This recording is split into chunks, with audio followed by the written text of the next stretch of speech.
संजय के चड्ढा साहब एडवोकेट है सुप्रीम कोर्ट से, ये भी हमारे साथ मौजूद है। आप संजय के चड्ढा, जैसे कि अभी यहाँ पर संजय कुलकर्णी साहब ने भी बताया कि पाकिस्तान बहुत ज्यादा बेशर्म है, हमारा जो दुश्मन है चाहे वो सरहद पर हो या इस तरह के मामलों में बहुत ज्यादा चालाकी से काम लेता है। लेकिन हमने सबूत दिए हैं, कई डोजियर हम दे चुके हैं, 7 लोगों को यहाँ कसूरवार भी बनाया गया है। लेकिन 13 साल बीतने के बाद भी किसी एक की भी गिरफ्तारी नहीं हुई है। क्या समझे पाकिस्तान इस मामले को लेकर कितना संजीदा आपको नजर आता है, या फिर जानबूझकर इस मामले में हिला हवाली हो रही है? संजीदगी का सवाल है, कोई संजीदगी नहीं है। एक टेररिस्ट स्टेट है और उसकी तो पाकिस्तान की जहां तक बात है, पाकिस्तान तो चलता है टेररिज्म की वजह से। तमाम फंडिंग्स होती हैं उनको, तमाम तरीके के, उनका सिर्फ और सिर्फ एक ही मोटिव है कि किस प्रकार से कैसे जो है आतंकवाद को बढ़ाते हुए हिंदुस्तान के जो पीस लविंग कंट्री है उसको डिस्टर्ब किया जाए। लेकिन मैं आपके माध्यम से बताना चाहूंगा कि जैसा हमारे सिक्योरिटी एहलकान ने किया, वो एक अपने आप में चपत है उनके मुंह पे। कैसे हमने कसाब को पकड़ा और कैसे उसको पकड़ने के बाद उसका पूरा ट्रायल करवाया। अभी मेरे से पहले कुलकर्णी साहब ने बताया कि करोड़ों रुपए उसके ऊपर खर्चे गए। हाँ किए, हमने दिखाया पूरे विश्व को, पूरे कि हम कैसी जमहूरियत है। हम रूल ऑफ लॉ के द्वारा गवर्न्ड होते हैं। हमारा कानून जो है वो सबको बराबरी देता है। आज वैसे भी नेशनल लॉ डे भी है। एक पैसे मेरे जहन में बात आ गई, मैंने कहा हमने कानून का उसको पूरा जो अधिकार है, एक दोषी को जो होता है, एक एक्यूज को जो अधिकार होता है वो पूरा दिया। पूरा उसका जो है ट्रायल हुआ और उसमें उसको बचाने के लिए सरकार ने एक वकील मुहैया कराया, तमाम चीजें, और उस पूरे केस को एक कंक्लूड किया और उस कंक्लूजन में उसको सजाए मौत होनी थी। इतना घिनौना अपराध किया था उसने। आप देखिए 160 घंटे के लिए, जैसा आपने अभी बताया, 60 घंटे के लिए मुंबई को बंधक बना दिया गया था। ये एक बात है। 18 से ज्यादा हमारे सिक्योरिटी एहलकान चले गए, जाने चली गई जवान लोगों की। 166 लोग जैसे आपने फरमाया उनको चले गए। ये तमाम इतना बड़ा एपिसोड हुआ, इससे हमने बहुत लेसन सीखे और उस चीज को हम फॉलो कर रहे हैं। लेकिन हमने पूरे विश्व को ये दिखाया कि चाहे वो टेररिस्ट हो, किसी भी तरीके का हो, हम रूल ऑफ लॉ से गवर्न होते हैं। हमने उसको पूरा ट्रायल का मौका दिया, जहां पे ये चीज बियॉन्ड डाउट स्टेब्लिश होने के बाद ही उसको सजाए मौत दी गई, क्योंकि ये heinous to the heinous crime उसने किया। तो मेरा मानना यह है कि ये दिखाता है कितना बड़ा दिल है हमारा हिंदुस्तान का और कितना छोटा जो जिसे कहते हैं कि सोच है पाकिस्तान की। और ये एक मैसेज भी है, भले ही हम आपको सोने का निवाला खिला रहे हो, लेकिन कसाई की नजर से देखना हम आपको बंद नहीं करेंगे, क्योंकि आपने जो जुर्म किया है, जो गुनाह किया है, गुनाह अजीम है, उसका हिसाब आपको देना होगा। लेकिन हिंदुस्तान की यही खूबसूरती है कि कानून के दायरे में जो एक तमाम हिंदुस्तानी, अगर वो मुस्लिम है, उसको भी वही हक दिए जाते हैं, हुकूक दिए जाते हैं, और कसाब को भी वो सब चीजें दी गई थी, लेकिन सजा मिलनी तय थी। ये बात भी सच थी। संजय, बिल्कुल संजय के चड्ढा साहब, आपसे मैं कानूनी निजाम के तौर पर समझना चाह रही हूँ। ये मामला पाकिस्तान में भी ज़ेर समाअत है, लेकिन जैसा कि मैंने कहा कि 7 लोगों को यहाँ पर कसूरवार तो बनाया गया, अभियुक्त तो बनाया गया, लेकिन गिरफ्तारी एक की भी नहीं हुई है। इनफैक्ट मुकदमा भी दर्ज नहीं हुआ है। क्या पाकिस्तान के अंदर जो आईनी निजाम है, जो जमहूरी निजाम है, कानूनी निजाम है, वो भरोसा करने लायक है? और अगर नहीं है तो आगे हिंदुस्तान किस तरह के कदम उठाने के लिए सक्षम है? देखिए, 2-3 बातें मैं बताना चाहूंगा यहाँ पे शबनम जी। पहली बात कि अब हमने कितनी दफा पाकिस्तान के ऊपर भरोसा किया है और हर दफा हमको उल्टा मुंह की खानी पड़ी, मैं ऐसा कहूंगा, क्योंकि वो धोखेबाज है। पाकिस्तान की जो नीतियां हैं, पाकिस्तान की जो पॉलिसीज हैं, वो बिल्कुल एंटी है। क्या हुआ कारगिल में? एक और मुशर्रफ और हमारे जो उस वक्त के प्रधानमंत्री थे उनके गले लग रहे थे, और दूसरी तरफ उनका जो गलत मंसूबा था उसको वो अपने आप में एक्शन में थे और उन्होंने वहां पे वो कर रहे थे। तो हमारे पास तमाम इस तरीके के एग्जाम्पल्स हैं। क्या हुआ कश्मीर में, क्या हुआ उरी में, क्या ऐसे कोई एक। तो पहली बात जो कि थंब रूल है पाकिस्तान के साथ वो ये है कि we can not trust them at all. और यही देखिए, मैं आपको बताता हूं, हमारे जो आज के वजीर आजम, हमारे वजीर आजम ने उनको अपनी जब पहली बार ओथ टेकिंग सेरेमनी हुई, एक माहौल बनाने की कोशिश करी। उन्होंने प्यार से, बल्कि जब अपनी फॉरेन ट्रिप से आ रहे थे, बिना किसी आमंत्रण के, बिना किसी इनविटेशन के, वो वहां पे उनसे मिलने गए, उनकी मां से मिले, और तमाम इतने प्यार का एक जिसे कहता है कि कोशिश किया। लेकिन क्या पाकिस्तान ने हर दफा, जैसे पीठ में छुरा घोंपने की आदत है पाकिस्तान को, वो उसने करी। न जाने क्या कारण है, उनके मन में एक बहुत बड़ा घाव है कि सन 71 में बांग्लादेश को अलग किया गया। वो भी एक बांग्लादेश की आजादी थी, वो समझते हैं कि हिंदुस्तान ने उसको जबरदस्ती किया। देखिए, वो पॉलिटिकल चीजें हैं, मैं उनमें नहीं जाना चाहता। लेकिन एक बात बहुत क्लियर है, हमको, जैसा कि अभी मेरे साहब ने बताया, कुलकर्णी साहब ने, कि हमको बिल्कुल विश्वास नहीं करना, पहली चीज। दूसरा, कंपल्सिव नहीं होना, हमको नहीं मानना है कि वो ऐसा नहीं अब करेंगे। वो तो नई नई नीतियां बना के, नए नए अपने चीजें तैयार करके हमसे लड़ने के लिए तैयार है। प्रॉक्सी वॉर है ये उनका, वो कभी किस तरफ से, कभी किस तरफ से। उनका एक ही और सिर्फ एक ऑब्जेक्टिव है, वो है इंडिया को डिस्टर्ब करना, इंडिया में किसी भी तरीके से। और अब देखिए, मैं आपसे बताना चाहता हूं, आपके माध्यम से, आपके थ्रू में ये बोलना चाहता हूं कि सरकार ने इस चीज को सख्ती से अपने इस निजाम में कायम किया है। और आप देखिए कि कई जगहों पे हमने पाकिस्तान को फेल किया है। आप ये देखिए, अभी कुछ दिन पहले ही हमारे वीर सपूत, जो कि जो एयर स्ट्राइक में वहां पकड़े गए थे, उनको बहुत बड़ा औहदा भी दिया गया है। वो वाली बातें भी है। तो हम लोग अब डर के नहीं बैठे हैं, हम लोग रिवर्ट बैक, जिस तेजी से अगर आप आओगे तो उससे दुगनी तेजी से हम तमाचा मारेंगे। ये एक सिद्धांत अब बन चुका है। क्योंकि हम कब तक सहेंगे, कब तक देखेंगे कि हमारे जो लोग हैं उनको अपनी जान गंवानी पड़ रही है।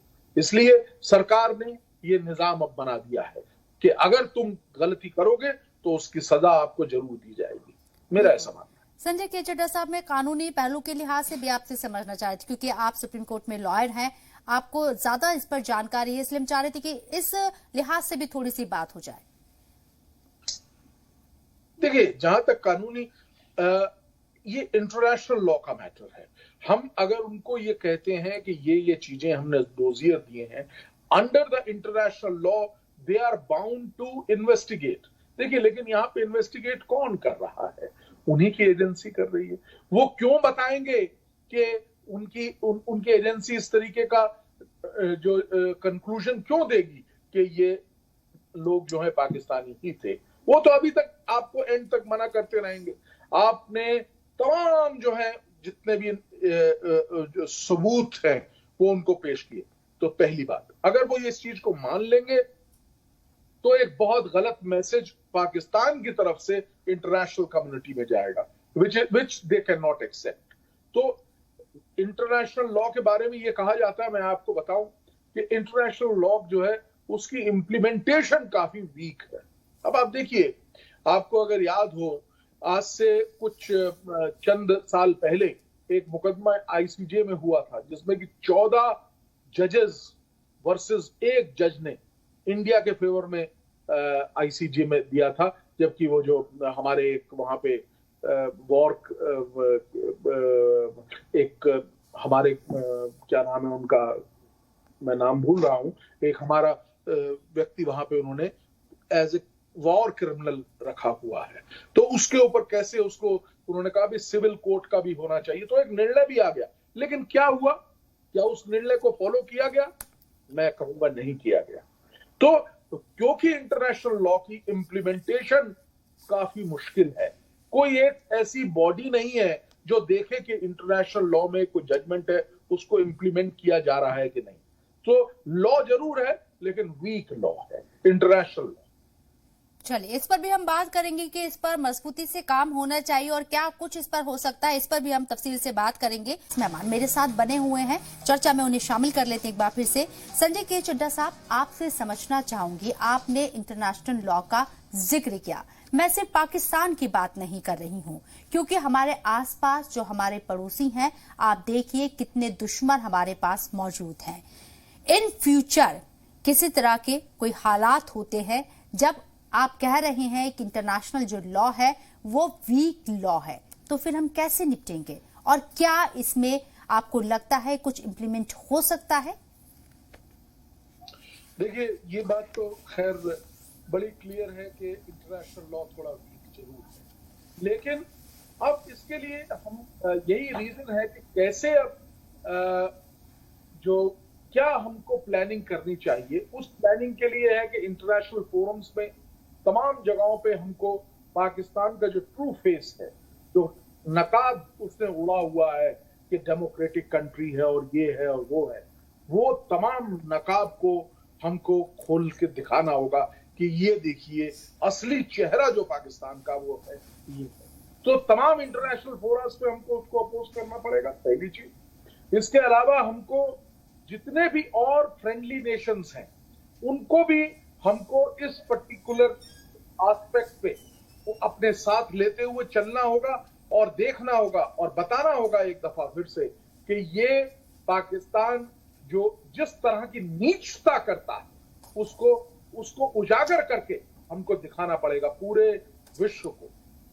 और वहां पे ये भी हमको थर्ड चीज जो हमको करनी होगी वो ये होगी कि इंटरनेशनल जो बॉडीज हैं, देखिए इंटरनेशनली जैसे अभी बता रहे थे कि ब्लू लिस्ट और ब्लैक लिस्ट में पाकिस्तान को डालने की बात हो रही है, और उसमें हमको इंटरनेशनल जो एशियन बॉडी है उसके आगे पुरजोर तरीके से पूरी ताकत लगाते हुए ये बताना होगा कि ये ऐसी ऐसी चीजों में पाकिस्तान जो है वो इन्वॉल्व है। ये एक जिसे कहते हैं ना कि रक्षा नीति या कूटनीति जो है वो हमको अडॉप्ट करनी पड़ेगी, और हमने वो अडॉप्ट की भी हुई है। शबीम जी, मैं आपको बताऊं, हम लोग रेगुलरली उस पर काम कर रहे हैं, लेकिन पाकिस्तान भी अपने बचाव के लिए एक दिन प्रतिदिन वो भी नई नई चीजें ला रहा है और वो भी वो उसमें कर रहा है। इसका मतलब ये नहीं है कि हमको पीछे हो जाना है, हमको और शिद्दत के साथ और मजबूती के साथ अपनी जो प्लानिंग है उसको करते हुए एक ऐसा केज तैयार कर देना है जिस केज में हम पाकिस्तानी रूपी जो एक जिसे कहते हैं ना उसको जानवर को वहां पे बंद कर देना है, जिससे कि उसके हाथ पैर सब काट दिए जाए। और इसके लिए एक मुकम्मल पॉलिसी बनी हुई है। सरकार जो है हमारी पिछले 2 दशक से इस चीज में काम कर रही है बहुत शिद्दत के साथ। आपको बता दूं, जब और खास तौर से आज से 13 साल पहले जब ये एक हीनियस, भारत के इतिहास में इतना हीनियस कभी इंसिडेंट नहीं हुआ। अब हम लोग पूरी शिद्दत के साथ हमारी सरकारें लगी हुई हैं और वो इंटरनेशनल लेवल पे और अपना नेशनल लेवल पे तो कर ही रहे हैं हम लोग सब लोग। तो ये एक बहुत अहम चीज जो सरकारें हैं वो कर रही हैं। चलिए, संजय के चड्ढा साहब, संजय कुलकर्णी साहब ने बहुत बड़ी बात यहाँ पर कही कि हिंदुस्तान के अंदर भी कुछ ऐसे चंद लोग हैं जो पाकिस्तान की मदद कर रही हैं। अपने तजुर्बे से वो ये बात कह रहे हैं। जाहिर सी बात है कि इंटेलिजेंस के पास भी इस बात की इंफॉर्मेशन होगी, लेकिन जैसा कि मैंने कहा कि हमें कानून के दायरे में रहकर काम करना है। सबूत नहीं तो आप उन्हें छेड़ नहीं सकते। बिल्कुल आपने सही कहा, और मैं कुलकर्णी साहब की इस बात से बिल्कुल इत्तेफाक रखता हूं। क्यों रखता हूं इत्तेफाक? कि कुछ लोग, बहुत चंद जिनको आप उंगलियों में गिन सकते हैं, ऐसे लोग हैं। अब सरकार ने उन लोगों को चिन्हित भी किया है, मैं आपसे बताऊं। और जैसा आपने बताया कि क्योंकि हम लोगों के पास सबूत नहीं है तो हम उस चीज पे एक्शन अपनी वेट कर रहे हैं। We are waiting and watching, number 1। Number 2, ये लोग क्यों कर रहे हैं? देखिए, किसी भी तरीके से किसी मजहब से इसको नहीं जोड़ना है हमको। ये लोग सिर्फ और सिर्फ अपने हित के लिए उनको या तो पाकिस्तान किसी भी तरीके से पैसे देता है या उनको खरीद के रखता है और उनके अपने हित, इंडिविजुअल हित के लिए ये वो लोग करते हैं। कभी भी ऐसा नहीं, हम लोग कभी भी नहीं सोचते हैं, ना ऐसा एक्चुअल में है। बहुत ही चंद ऐसे लोग हैं और उन लोगों की भी नाकाब कोशिश। आप देखिए ना एक बात सुरमन जी, पिछले 10 सालों में केसेस में कितनी कमी आई है। जो पहले होता था उसमें अब काफी कमी हमने देखी है और मुझे ऐसा लगता है कि वो दिन दूर नहीं है कि जो पाकिस्तान के जो नाकाब मंसूबे हैं, जो उसने प्रॉक्सी वॉर छेड़ा हुआ है, वो प्रॉक्सी वॉर बिल्कुल जो है उसको मुंह की और उल्टा चोट खानी पड़ेगी। इसमें वो दिन दूर नहीं है जिस तरीके से हम लोग मजबूती से एक साथ काम कर रहे हैं। बिल्कुल। और संजय के चड्ढा साहब, जैसे कि अभी संजय कुलकर्णी साहब ने यहाँ पर बताया कि उस वक्त मुंहतोड़ जवाब दिया जा सकता था, लेकिन सरकार की क्या मजबूरी थी, क्या उनका इरादा था या क्या उनकी मंशा थी, क्योंकि सरकार जा चुकी है लेकिन सवाल अभी भी बने हुए हैं। जैसे कि मैंने कहा कि 4 वॉर में हमने पाकिस्तान को मुंहतोड़ जवाब दिया है, पाकिस्तान हमसे जीत नहीं पाया है, पाकिस्तान फिर भी नहीं सुधरता है। आप देखिए तमाम चीजें पाकिस्तान के सामने हैं और ये हिस्ट्री है कि पाकिस्तान हिंदुस्तान से नहीं जीत पाया है और नहीं जीत सकता है। ये पाकिस्तान बखूबी जानता है, लेकिन सुधरता नहीं है। बिल्कुल सही आपने फरमाया, सुधरता नहीं है और अपनी जो उसकी जो काली करतूतें हैं उनको वो बिल्कुल चलाने का कोशिश करता है। लेकिन देखिए मैं एक बात में थोड़ा सा यहाँ पे कहना चाहूंगा, उस वक्त सरकार के आगे क्या प्रश्न थे, उस वक्त क्या सिचुएशन थी, वो इस तरीके से हम मेरे को ऐसा लगता है कि डिस्कस नहीं कर सकते। वो जो चारों जंग थी वो पहले की ही सरकारों ने लड़ी थी, वो जो चारों जंगें जीती थी वो पिछली सरकारों ने ही जीती थी। ऐसा नहीं हम किसी एक पर्टिकुलर सरकार को, या आजकल जो अच्छा काम हो रहा है वो भी हमारी सरकार है, पिछली सरकारें भी हमारी थी। उस वक्त क्या मौजूद रहा होगा, उस वक्त क्या सर्कमस्टांसेस रहे होंगे, इंटरनेशनल प्रेशर क्या रहा होगा, किस प्रेशर किस पॉलिसी को गवर्नमेंट ने अडॉप्ट किया होगा, वो हम ऐसे नहीं कह सकते, हम उसका एनालिसिस नहीं कर सकते। बिल्कुल जैसा कि सर ने बताया, मनीष तिवारी ने अगर वो लिखा, वो तो कैबिनेट मिनिस्टर थे, तो उनको ये भी बयान करना चाहिए भाई क्या रीजन था अगर इसकी दरकार थी। संजय के चड्ढा साहब, अंबर जैदी शायद कुछ कहना चाह रहे हैं, लास्ट कमेंट में ले लेती हूँ। मैं यहाँ पे ये कहना चाहती हूँ, जो संजय के चड्ढा जी हैं बहुत ही काबिल वकील हैं और मेरे से उम्र में और एक्सपीरियंस में बहुत बड़े। अगर हमारे देश की सरकार, मैं किसी पॉलिटिकल एंगल से इस बात को नहीं करना चाह रही हूँ, कोई भी सरकार हो, कोई भी पॉलिटिकल पार्टी, किसी भी पार्टी की सरकार हो, अगर वो नागरिकों की सुरक्षा में इतनी बड़ी चूक करती है, और एक्स एयर चीफ ने भी कुछ दिन पहले बयान भी दिया, फाली मेजर ने, कि हम पूरी इंफॉर्मेशन के साथ हमला करने के लिए तैयार थे कैंप्स पे, लेकिन जो उस वक्त मौजूदा सरकार थी उन्होंने इसको प्रिवेंट कर दिया। तो सवाल बनता है, कभी भी, आज भी ये सवाल है, आप मेरे से ज्यादा कानून की समझ रखते हैं, इंटरनेशनल लॉ है कि ट्रायल यहाँ पे होना चाहिए था, लेकिन नहीं हुआ। जरूर रहे होंगे, इंटरनेशनल प्रेशर रहा होगा, लेकिन हमारे नागरिकों की सुरक्षा। अंबर जैदी थोड़ा देर से हमारे साथ जुड़ी है, इंटरनेशनल लॉ पर भी हमने बात की और तमाम जो सूरत हाल थी उस पर भी हमने बात की। बहरहाल बहुत बहुत शुक्रिया आप तीनों का इस चर्चा में शामिल होने के लिए, अपना कीमती वक्त देने के लिए। और इसी के साथ इस खास प्रोग्राम में इतना ही, दीजिए इजाजत, आदाब।